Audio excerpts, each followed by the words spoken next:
Good morning, everyone. I had to check that out. 11:52 a.m. It's Ron Nicoletti along with Brian Nato, and we have a fast lane track. And always, when you look to the right and you see turf, good or firm, we like that. Yeah, it's a beautiful picture there, and last day of turf racing, right? We usher in a new era here on Thursday at Gulfstream Park. That's right. We're going to PETA and main track until the championship meets, so we can refresh the turf course.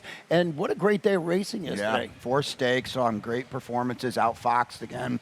We'll talk about it a little later in the lightning round, but yeah, really showed her stuff, and Octane did it right back. I mean, he answered a lot of questions yesterday. Yeah, that horse has a lot of heart because they were just bunched up behind him, and he just drew off in the stretch. So nice performances by everyone concerned. As you mentioned, we'll talk about it a little later. And as we mentioned at the top, that we are on the turf. The turf course is listed as good. A little later on with this 10-race card, $300,000 jackpot pool in the Rainbow Six. That's races 5 through 10. This first race, it's 5 on the grass. Claim is 3 and up. $12,500. No scratches. Full field of 11 to kick off the early pick five. Let's check your ticket. Yeah, and we're going to talk about race 1 in a second, but as you can see there, it's a spread race to me. It's early in the betting, obviously, but it looks like it's going to be that type of race. This is a sequence for me, Ron. Don't look for something that's not there. I think there's some favorites that you can lean on. It's only a $10 play. Race 2, I'm relatively condensed with the 2 Awesome View. We'll show a replay of that one coming up. Baby Lion as well as the class for Safi. Double singles here. Rod to Rod for Delgado. I think it's probably going to be odds on in a spot like that. Number 4, Yes, I'm a Beast is my best bet of the day. I didn't want to take the low-hanging fruit with Rod to Rod, so I went with Yes, I'm a Beast. And then in race 5, I could have singled Sweeney's Cat, to be honest with you, but at 0 for 12, I said, you know what, maybe I'll use another one. Onesto has been in good form, a little bit of a class drop. There you see it, $10. Like I said, it's a condensed, tight ticket. Maybe we can hit it 3 or 4 times because I don't think this is the type of spread sequence. You know, this is what I called, for me at least, when my betting. I'm talking about the 6-horse Frenchman Street. This is one of these trap horses for me. They try and make it 4 victories in a row at this level and distance for leading trainer Safi Joseph Jr., Edgar Zayas in his saddle. These type of horses, when does the win streak stop? You're just one of those horses. You got to use it. You're going to try and beat it. And I thought about it. I said, nah, I'm going to put it on top because of the connection. Yeah, there's no doubt about it. I mean, I've got him in second. You've got him on top. He doesn't have to win. He's the most likely winner. There's other places you can go. But, yeah, he likes winning races, too. And that's something that you can never take for granted in a spot like this. These, mid to lower level claimers that like to win races is a very, very big feather in the cap. I like the number 4 Grand Salmon, too, Grand Salmon, whatever you want to say. So I hope he had some trouble. He returned from about a 7-month layoff to bump at the start. He steadied at the half-mile pole. I actually went back and looked this race. I was going to show it. It wasn't as bad as I thought it was going to be in that race. He finished 7 behind the red-hot Frenchman Street, talking about that. For Steve Clisaris. This is Steve's game. Yeah, it's funny you mentioned the replay because I initially had that pulled up when we were in the office, and then I watched it too, and I said, there's not that much there. He did have trouble. The charts are right, but it wasn't much. What I like today is a better price, second off the layoff, and he's got races. You look back in his form in January and December during the championship meet. He's got races that stack up with a group like this. You mentioned Steve Clisaris. This is his thing. I expect a big effort from Graham Saman today. Yeah, the other horse I used in this ticket is the number 7 Malraux, who's beating the neck, going second behind Freshman Street. So you see where I'm going in my analysis of this race. That was back in July 10th. Dropped, set the pace, tired in that $60,000 overnight handicap, going 5 on the sloppy track for Jenna Antonucci, Angel Arroyo. And I think you were right to go deep in this race because as I'm talking about it, I'm saying that maybe this horse can win too. Frenchman Street actually is only co-favored right now, but very early in the wager. Yeah, and Malraux is probably a horse I should have tossed in for $2 extra. Right. Make it a $12 ticket. Actually favored against Frenchman Street too back the last time he was on turf. So yeah, he's a major player too. Yeah, and that's it. So you could see how it go. It's 4-6-6-4 for us, at least as the exacta goes. But you saw Brian's ticket, and maybe that was the right thing to do. I would have never singled the 6-horse in that race. No. Race 2 this afternoon is a 6-furlong claimer. These are fillies and mares, 3-year-olds and up, non-winners of 2 in life, $6,250. We did have a couple of scratches in here of the 1 and the number 5. So we just got this 5-horse field this afternoon, and I know you had some interest in Awesome View. Yeah, we're going to show show the replay here. She had to run really hard last time. She's the one here down inside, and we're just going to show the initial stages, and you can see how hard she had to duel early. She puts away the other speed. Here she is taking all the worst of it down inside. World Gone Wild, who's the 11 at 9-2, so a very logical contender that day. I mean, she absolutely stopped in this race. So Awesome View ran huge. I don't think she's going to have to run as hard on the lead run early on. She's dropping in class as well. I expect a big effort. If they let her go early, I don't think they're going to see her late. So I put her on top. I use Baby Lion too. Yeah, Baby Lion is dropping to this level at $6,250 after hitting the board in 2 of 3 sprints, and that was at the 25 level before going to the sidelines in July. Safi Joseph, Edgar Zayas, you can just say that all day long. That's the top 2 here as far as win percentages go. So Baby Lion, a logical one. I split it with Cozy Cafe, you have in third, and this one has its claiming tag sliced in half for Ronaldo Richards after the claim.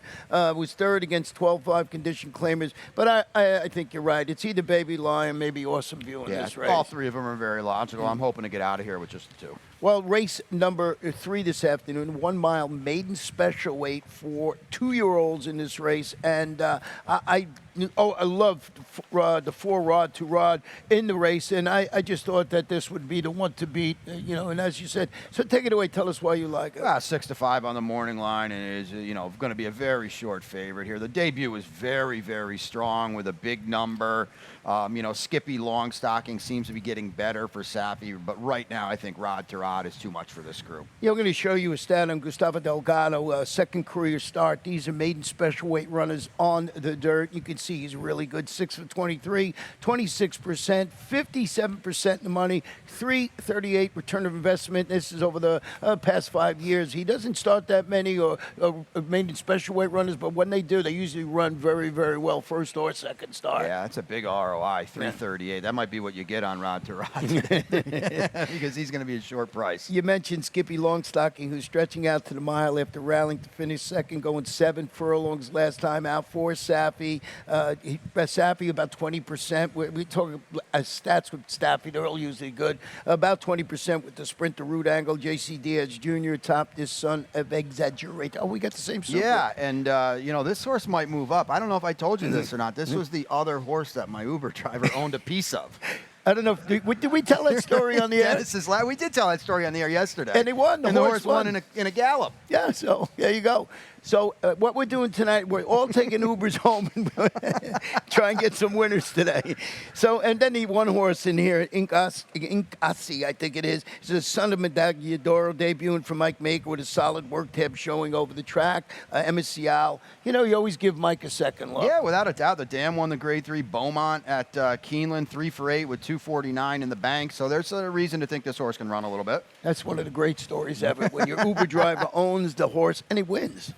Race 4 this afternoon, 6 furlong sprint claiming 2-year-olds, and 25,000 did have a scratch of the number 6 horse in here, Rayo Colorado. I was always with you. Yes, I am a beast. Looks like a major player. Yeah, you and I are going to have a lot of fun together. Not going to have any winners together, one or the other, because we're with each other here. Yes, right. I'm a beast. It's just, not only do I think that he's the best horse, but he's going to get a perfect race flow here, too. There's a lot of speed in here.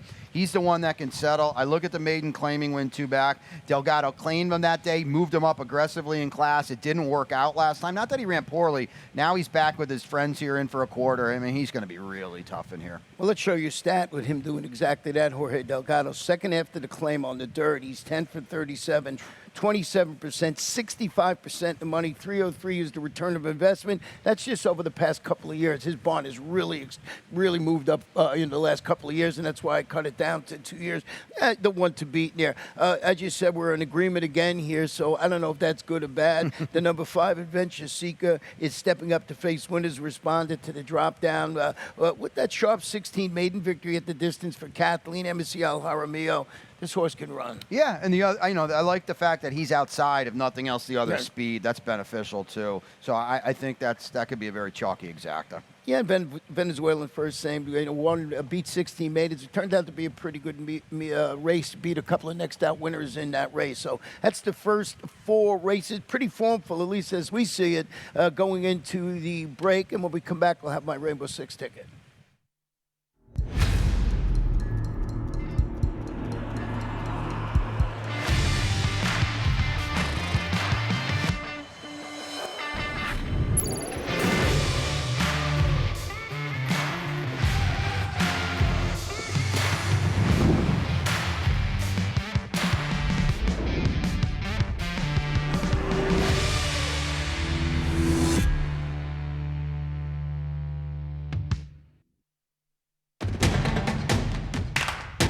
And they're off. Second in the 2-path. Round off first inside. Race.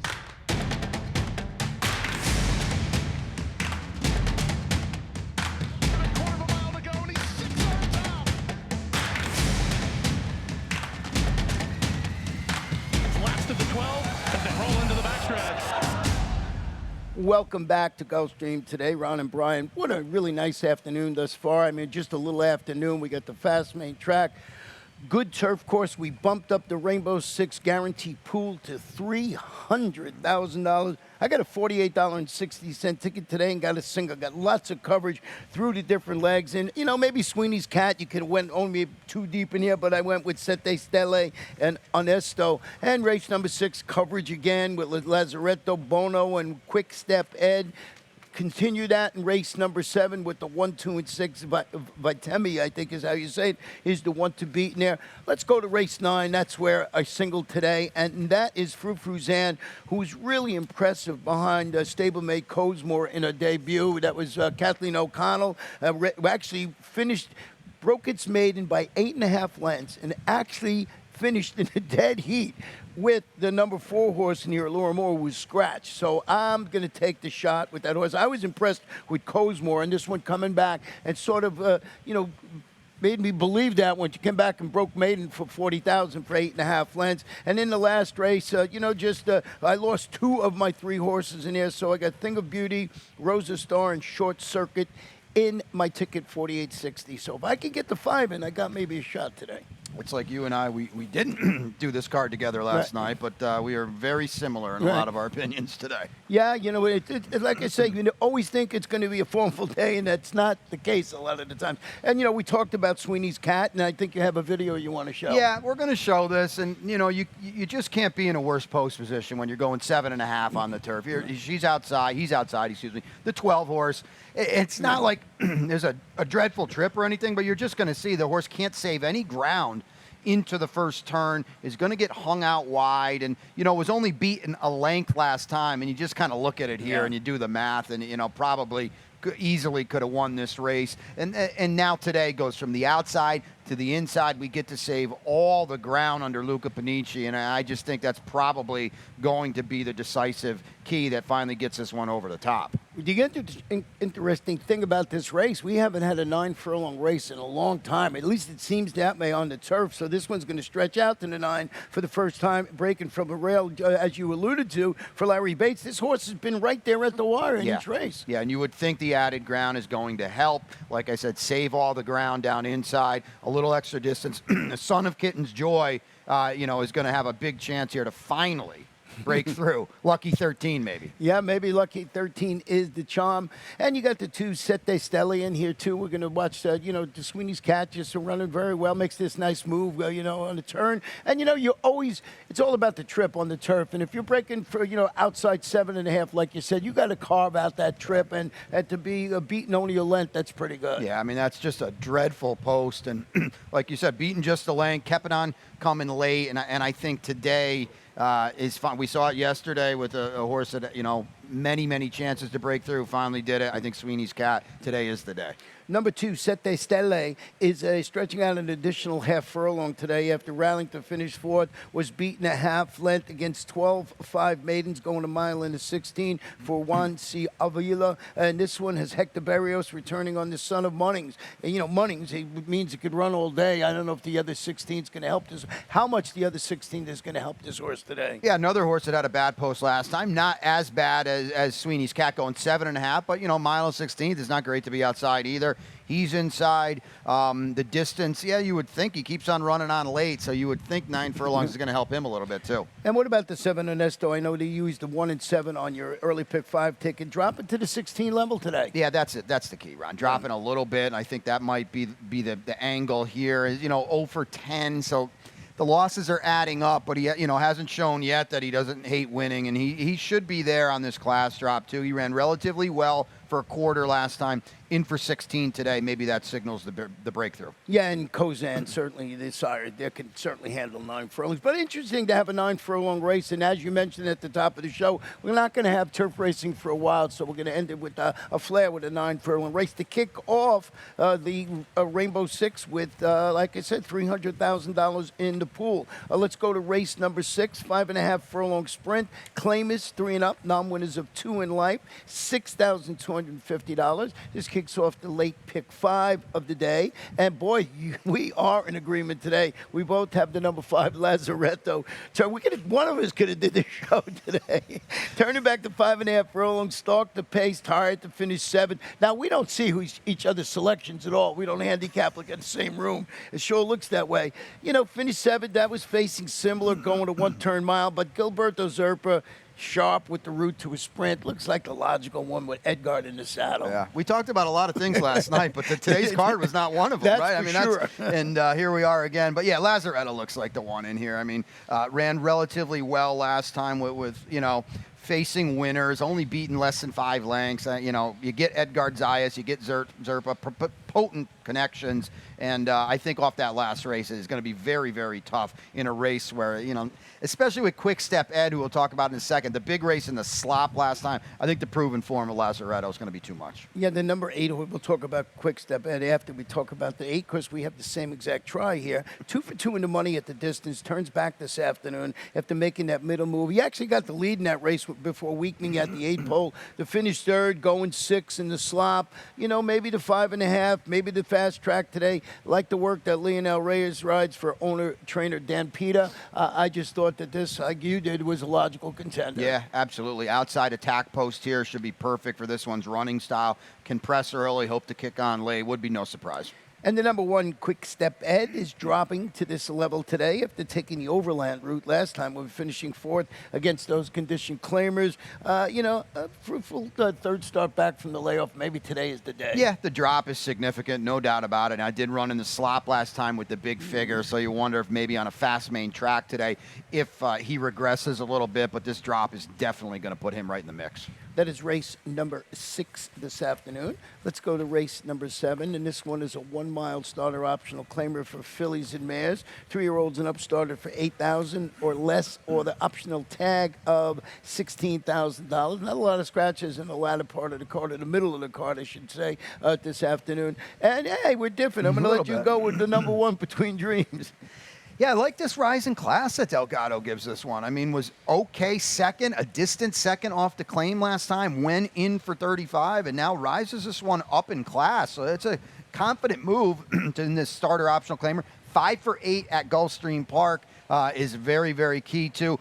Ran in the slop last time. The winner was very good. I think this is an interesting horse. 7-2 would be a nice price to find out too. Yeah, 3-year-old daughter of Super Saver, certainly bred to handle this 1 turn mile. The number 2 horse in here is going to try and make it 2 in a row, and her 3rd victory in the last 4 races. So she's been right there. She drew clear last time at the quarter pole to score at this level and distance for Adolfo Garcia. Christian Torres returning.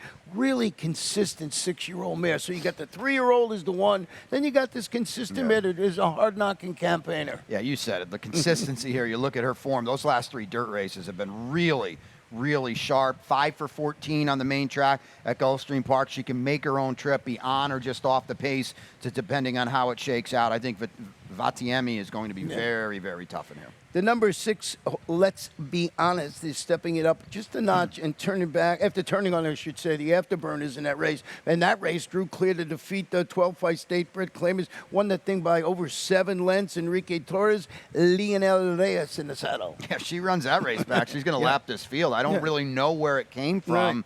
And you don't know if she's going to regress or not on the class rise, as you mentioned. That was against state breds last time, but boy, that was a big, big race, and you play against her at your own risk in here. Yeah, I think you got to use that one in a ticket. You saw my Rainbow Six, where I had lots of coverage till we get to the 9th.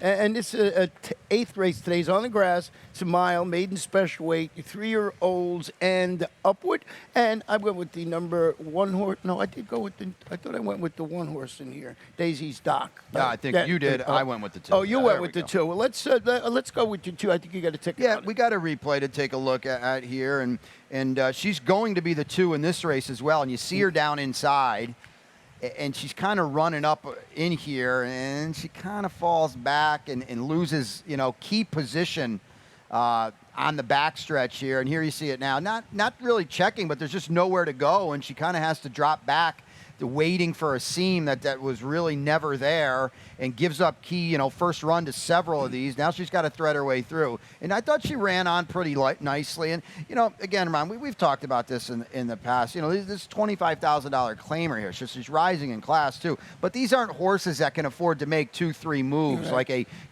graded stakes kind of horse. And I thought she ran well to be down, to come again down inside. She is stepping up in class today, so she is meeting tougher. But, I think at the end of the day, Ron, this isn't a vintage maiden special weight in here. Right. So I think she can play with a group like this. Maybe you get a decent little number because people are scared of the rise. I like her. Yeah, I mean, after you see that replay, maybe I should have bumped this up one a little further. But I did go with the inside horse, and that's Daisy Stock, who's changing barns, going to the Bob Hess Jr. barn after the claim. Gets Lasix today, runs without the blinkers. So they're doing a lot of stuff to this horse today. First start since coming up empty against those 50 maidens here. Now, that was last December. This one is a half-brother to $1.4 million turf superstar Channel Cat. Sammy Camacho handling the jump up to special weight competition. But is it a jump, as you said? I think it might be a lateral move. Just trying to get a little bit of a price with this horse coming off the bench for a pretty solid barn. Yeah, very barn that's having a very good meet, and it's a confident angle here that, he claimed this horse for a quarter, or 50, excuse me,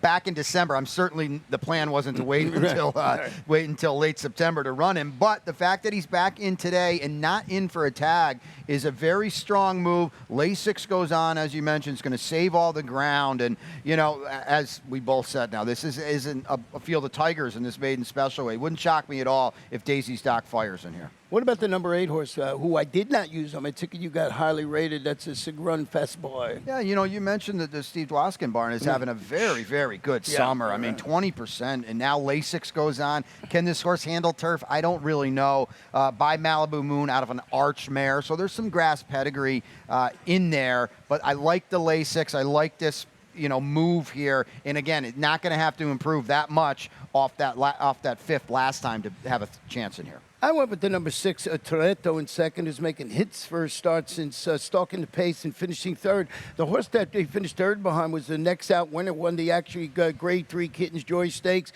So Jess's Dream, so during December. So Michelle Nihay's the trainer, going to add Lasix, take the blinkers off for the return. Sort of was flattered by that horse coming back and winning a Grade 3. There's a lot going on in here, right? We've got Lasix, we have blinkers on, blinkers off. This one does the blinkers off with the Lasix. Michelle does a very good job, and this horse seemed to work certainly with Sporetti as well. Wouldn't be a shock to see this one. And the number 7, Crown of Honor, is a gelded son of Honor Code, who's debuting on the turf. Blinkers added, keeping with that. Hoping both those karma changes help improve on the pair of 5th place finishes.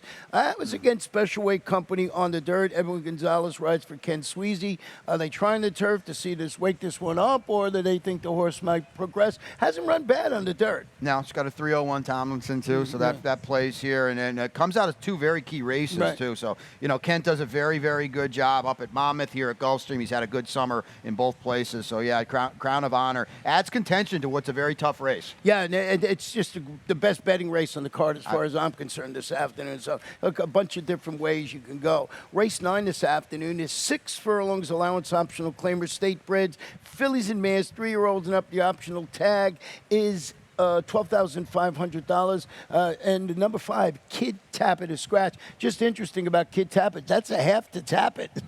Yeah, that's amazing. That it's not going to that's- run today.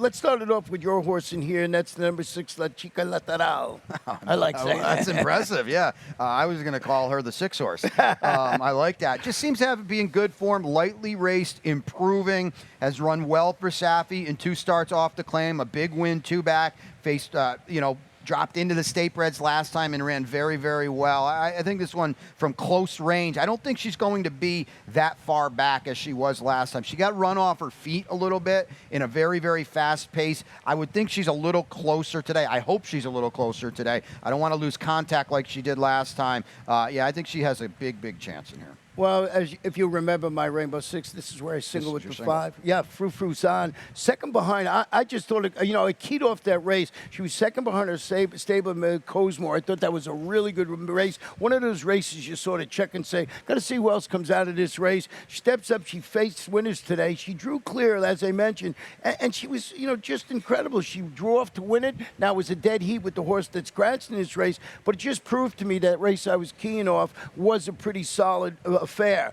Kathleen O'Connell, she's great, winning consecutive races, over 20%. Luca Panici, boy, he's been winning races, a couple of races a day now. Yeah, he had a good day yesterday, and that race was really strong, really fast. They were well clear of the third place finisher, which I like to see. It wasn't a bunched group at the line, and this horse has a world of upside. Does face winners, yes, but that was open maiden claimers last time. So now she gets to play with Florida breds, and Kathleen's done a very, very good job bringing this horse up. A lot of speed here, too, Yeah. Ron. And if she clears early, she is drawn well. So, yeah, I wouldn't shock me at all if she comes right back and scores. And horse I added with I had this guy, I had the number 4 on my ticket, was Mackenzie's Girl, who's a really, if you go look at this horse, ultra consistent daughter of Take Charge Indy. He was 6 for 7 in the money this year. She followed that recent maiden score with a duel for the lead third behind La Chica Lateral. So this horse, been right there, finally broke through and was a good third the first after a maiden victory. Yeah, she's going to be probably the inside speed here, and I wonder if that's a little problematic with Fru's on, pressing her to her outside. But she's in good form, as you mentioned. She likes to stick around, 1 for 11, but she's been in the number 7 other times, so she should get a piece of this. And the number 3 horse you have on your ticket, causing a hullabaloo. Yeah, I should mention, I had Allura Moore on top, so I lost my top pick in there, yeah.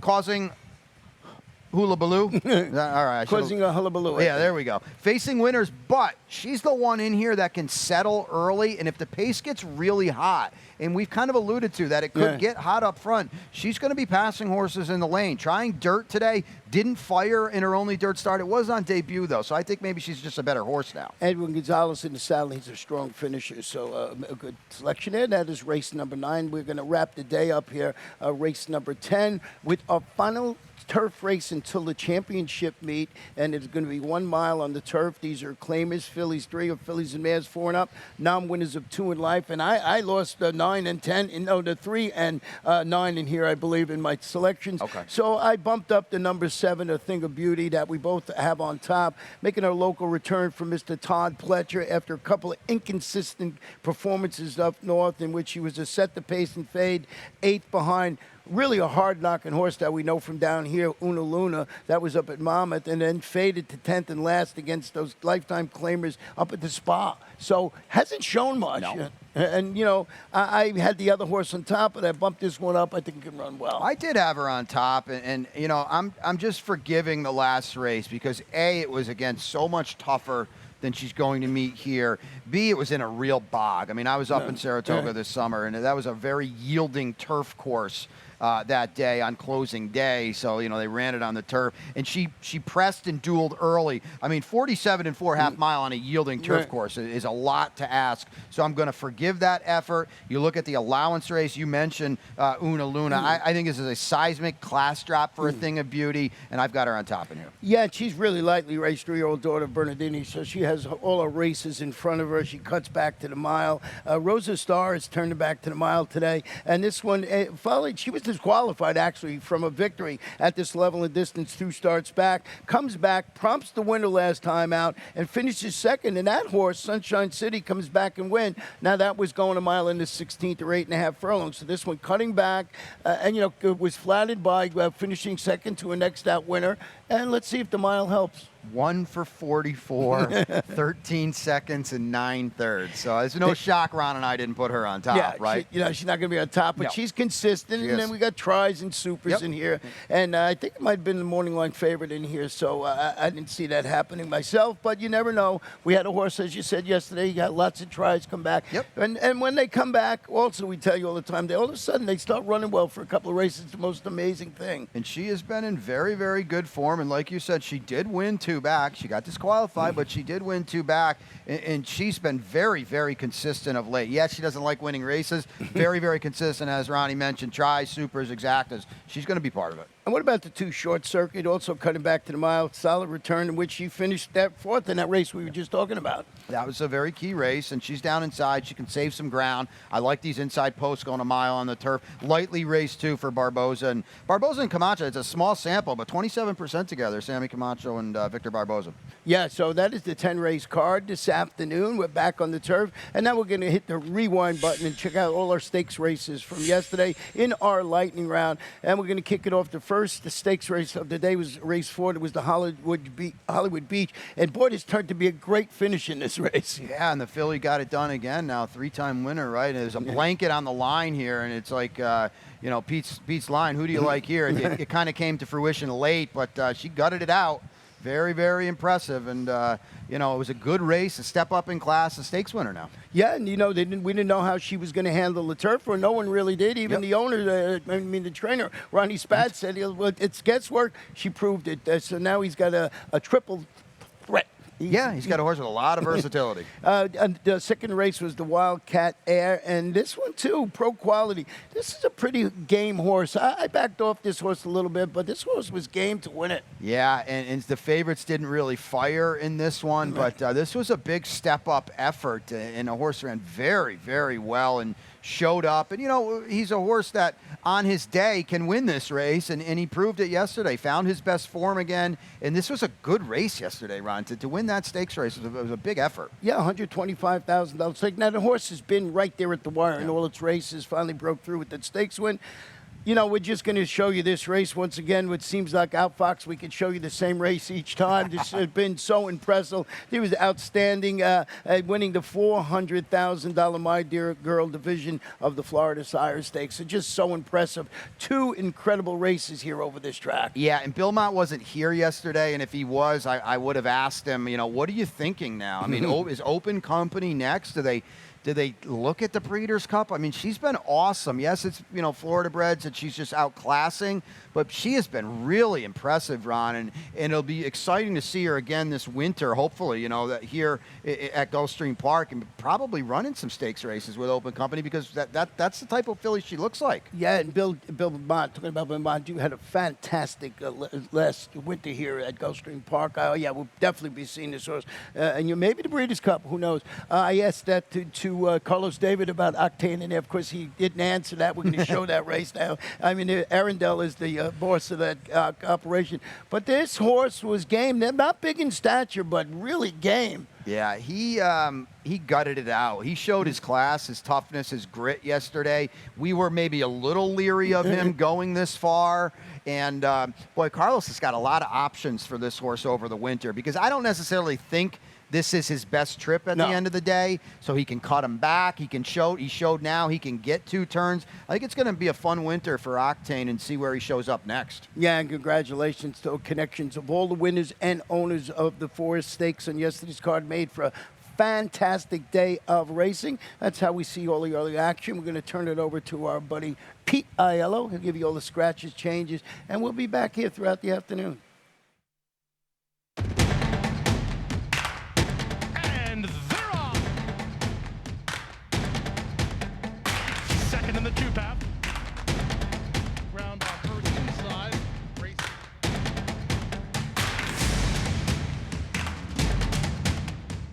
A quarter of a mile to go, and he's 6 yards out. Last of the 12.